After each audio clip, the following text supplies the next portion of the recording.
Hi, it's Therese and Lostinpaper. I'm here for Scrapbook Boutique today, and today's all about inlaid die cutting with a twist. Before we get to that though, I'm going to stamp a little scene using the MFT's You Are the Best stamp set. This has got the cutest little sheep and lots of scene sort of building images, and I want to have sort of a window and keep my card looking fairly clean and simple, although there are a lot of steps to this card. It is actually looks clean and simple when it's all finished.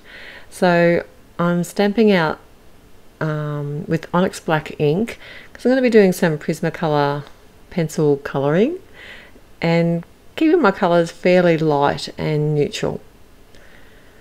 While that ink sort of dries, not that it needs a lot of time to dry, but I just find it is better if I do give it a little bit of time to dry.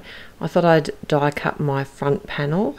I'm using two different sets here. So the frame with the circle image is from Mama Elephant, and it's called So Fancy, and the Sentiment Because is also from another MFT set, which is called Because You, and it's a great sentiment set which actually includes this die. It's a dynamics die, and it's included in the set as well as the stamped word because. So it's great. It has a lot of fun sayings in it.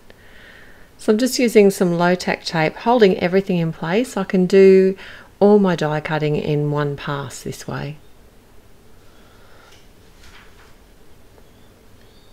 And I like the edge that this big border die gives. It's like a cross stitch edge. It's really sweet.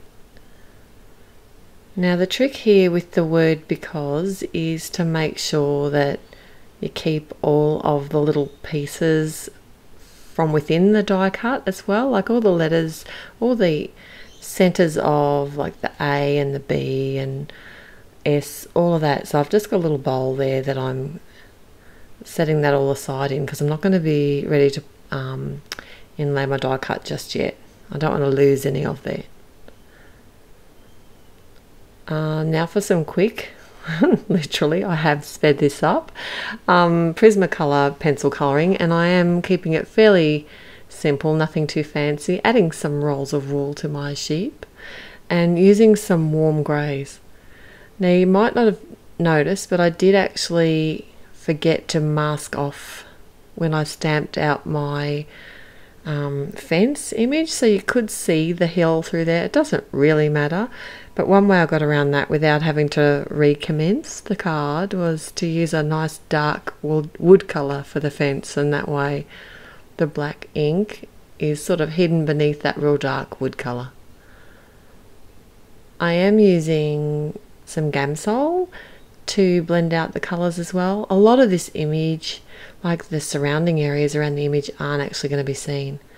And here's a little trick. I just put the die in place so I don't colour too much outside the areas. I don't want to kind of waste my time. I can actually see where the die cut's going to be when I'm finished.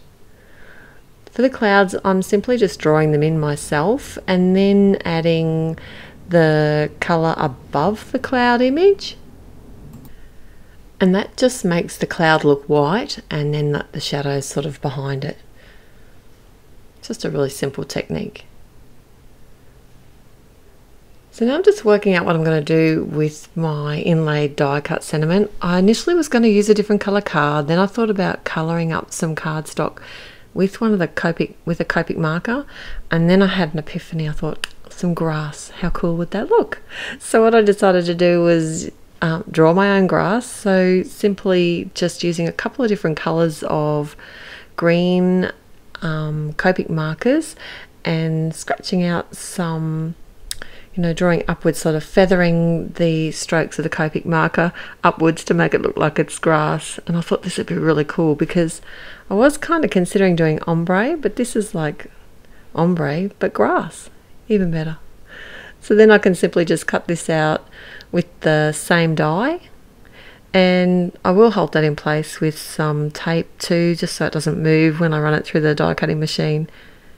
I'm adding some tape runner behind my panel, and then just a piece of, I've just cut some copy paper just to make sure that it covers the whole back, and that's just going to give me something to adhere my inlaid die cut to.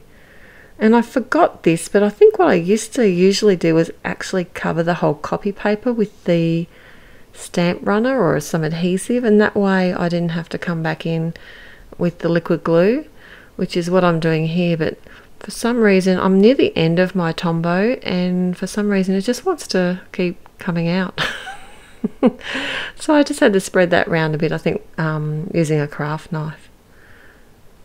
And then I can just simply put my sentiment within the inlaid die cut and then fill in all the pieces from my original white die cut that I kept, and then that just fills in all those gaps. I did actually think afterwards it would look good to do the hidden inlay die cut here and just draw my grass onto the front of the card itself and then pop up the sentiment and keep all the other pieces and put them in. That would look really cool too. The rest of my sentiment comes from the MFT You Are the Best set as well, and I'm actually going to be stamping that out, which says You Are the Best, and it's just 2 different pieces to that sentiment, and I'm using the onyx black again for that. So cool. I've added some scraps of fun foam to the back of my panel, and using my ATG gun to add some adhesive. I have cut down the panel for the one with my image on it, and this is the easiest way I find to line anything up. The adhesive's on the back of my fun foam, and then I can just pick up the image panel, turn it over and add some more adhesive to the back of that, and then I can just attach it to my card front like normal. It's kind of cheating, but it does keep it nice and aligned. It means I don't have to get it straight on my card front in the beginning. And that's it for my card today. Thanks for joining me. I'll be back again real soon. Till next time, happy paper crafting. Bye.